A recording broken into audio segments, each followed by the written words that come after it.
On today's episode of SAP, I Made It Happen. May God never allow us to be so broke that we cannot afford to have rice at home.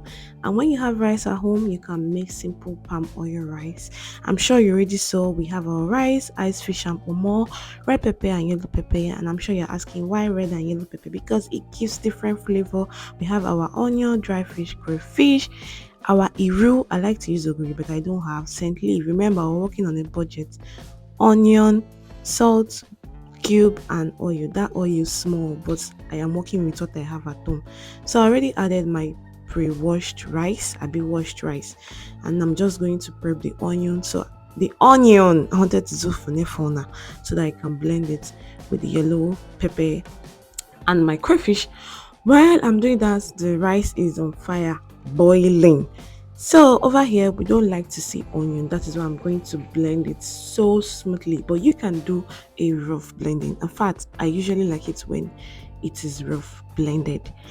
Okay, so when you want to do that, you can actually blend your onion separately and then your pepper. Now I boiled water to wash my fish because I don't want to see or chop sand on top of the sapa rice I'm eating. Now the rice is ready, I brought it out, washed it, added water to my empty pot and add my locust beans. I am not doing a frying method. This is a cooked method, so you're gonna see how it happens over here. This is the most delicious sapa rice you ever have. I've added all the blended stuffs that I have into my water. I'm going to add my salt and go in with my fish. This fish is strong. The woman I bought this fish from, she no try. But anyways, my money is not gonna waste. I'm going to add my fish so that they can all marry themselves and the sauce can come out very nice. Fish gives flavor. So now at this point, I'm going to add my seasoning cubes. Ah, I use fox seasoning cubes in this video, but truthfully, I had to add one extra. Yes, now I'm going to go in with my oil at this point. This oil is small, like I said, but we are working with what we have. So when you want to do your palm oil rice, be generous with your palm oil because that's what makes it palm oil rice. Tell the talk. Okay, now I've gone in with my diced momo and is washed as well. I'm going to cover it and allow it to cook and marry themselves properly. While at this point, I'm going to add in my pre-boiled rice.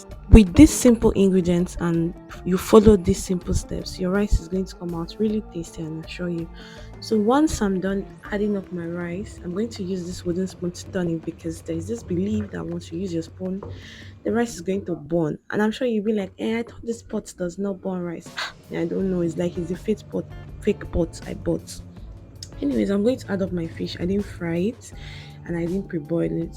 I'm just going to add it up here and allow it to get cooked.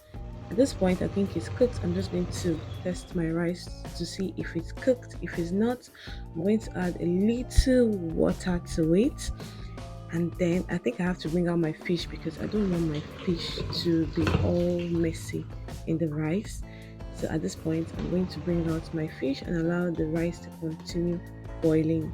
At this point, the rice is a bit dried up. I'm going to add my scent leaf. This scent leaf is the game changer for this palm oil rice.